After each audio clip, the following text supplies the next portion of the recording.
नमस्कार, मैं हूं निकिता और आप देख रहे हैं सत्यहिंदी.com।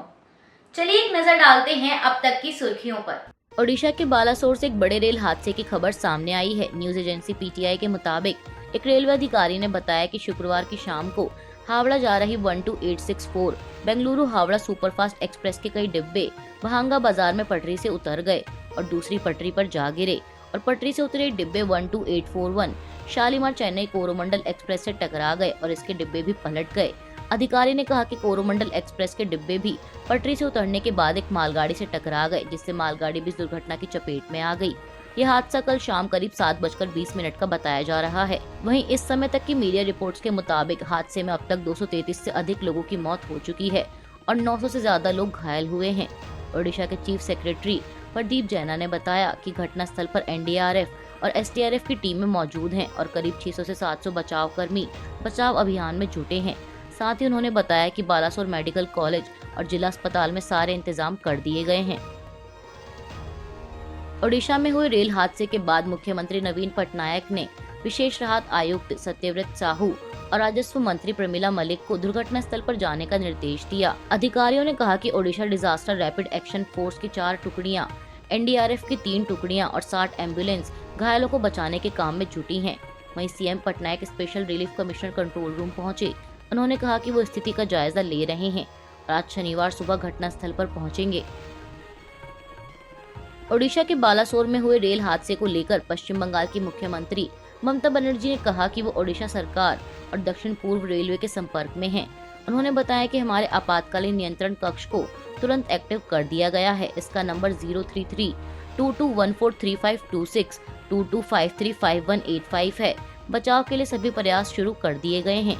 मुख्यमंत्री ने कहा कि हम ओडिशा सरकार और रेलवे अधिकारियों के साथ सहयोग करने और बचाव कार्यों में मदद के लिए 5 से 6 सदस्यों की एक टीम मौके पर भेज रहे हैं। मैं व्यक्तिगत रूप से लगातार स्थिति की निगरानी कर रही हूं। वहीं कांग्रेस नेता राहुल गांधी ने ट्वीट कर कहा कि कोरोमंडल एक्सप्रेस के दुर्घटनाग्रस्त होने की खबर सुनकर बहुत दुखी हूं। पीड़ित परिवारों के प्रति मेरी संवेदना है। घायलों के शीघ्र स्वस्थ होने की कामना करता हूं। उन्होंने कहा कि मैं कांग्रेस कार्यकर्ताओं और नेताओं से आग्रह करता हूं कि वे बचाव कार्य में मदद करें। प्रधानमंत्री नरेंद्र मोदी ने भी ओडिशा में हुए इस रेल हादसे पर दुख जताते हुए कहा कि दुख की इस घड़ी में मेरी संवेदनाएं शोक संतप्त परिवारों के साथ हैं। घायल जल्द स्वस्थ हों। रेल मंत्री अश्विनी वैष्णव से बात कर उन्हें स्थिति का जायजा लेने को कहा है। दुर्घटना स्थल पर बचाव कार्य जारी है और प्रभावित लोगों को हर संभव सहायता दी जा रही है। वहीं इस हादसे को लेकर केंद्रीय रेल मंत्री अश्विनी वैष्णव ने मुआवजे का ऐलान किया है। उन्होंने एक्सीडेंट में जान गंवाने वालों के परिजनों को 10 लाख रुपए और गंभीर रूप से घायल लोगों के लिए 2 लाख रुपए मुआवजे की घोषणा की है। साथ ही उन्होंने बताया कि मामूली चोट का शिकार हुए लोगों को 50,000 रुपए दिए जाएंगे।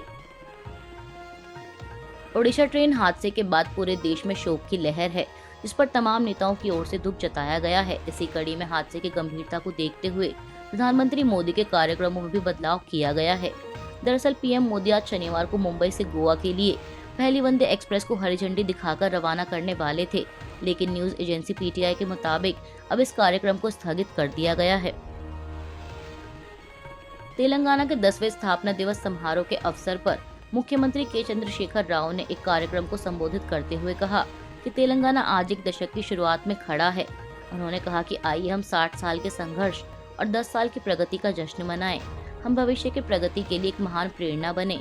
मुख्यमंत्री ने कहा कि हमें और ऊंचाई हासिल करनी है और सबसे ऊंचे शिखर तक पहुंचना है।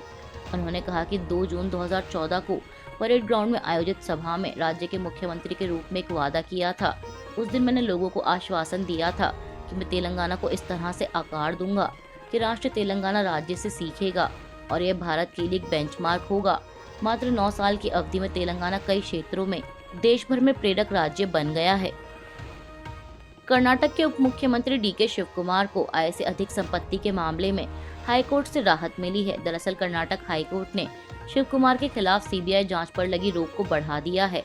आपको बता दें कि शिवकुमार ने हाईकोर्ट में 2 याचिकाएं दायर की थी, जिनमें से पहली याचिका 25 सितंबर 2019 को दायर की गई थी, जो कि उन पर मुकदमा चलाने के लिए राज्य सरकार की ओर से सीबीआई को दी गई मंजूरी के खिलाफ थी। वहीं दूसरी याचिका 3 अक्टूबर 2020 को दायर की गई थी, इसमें सीबीआई की ओर से उनके खिलाफ दर्ज एफआईआर को चुनौती दी गई। बता दें कि सीबीआई को मंजूरी देने के खिलाफ दर्ज याचिका को हाईकोर्ट खारिज कर चुका है। वहीं सीबीआई की ओर से दर्ज एफआईआर को चुनौती देने वाली याचिका कल शुक्रवार को जस्टिस एम नाग प्रसन्ना की सिंगल बेंच के समक्ष रखी गई। बता दें, इस याचिका पर जस्टिस के नटराजन ने गर्मी की छुट्टी से पहले आंशिक सुनवाई की थी। इस वजह से जस्टिस नाग प्रसन्ना ने रजिस्ट्रार को निर्देश दिया है कि वह फाइल को चीफ जस्टिस के समक्ष रखें और उनकी राय लें कि क्या वह उसी याचिका पर सुनवाई जारी रख सकते हैं। इसी के साथ अदालत ने पहले दी गई रोक जारी रखी और सुनवाई स्थगित कर दी। अभी के लिए बस इतना ही। बाकी की खबरों के लिए बने रहिए सत्यहिंदी.com के साथ।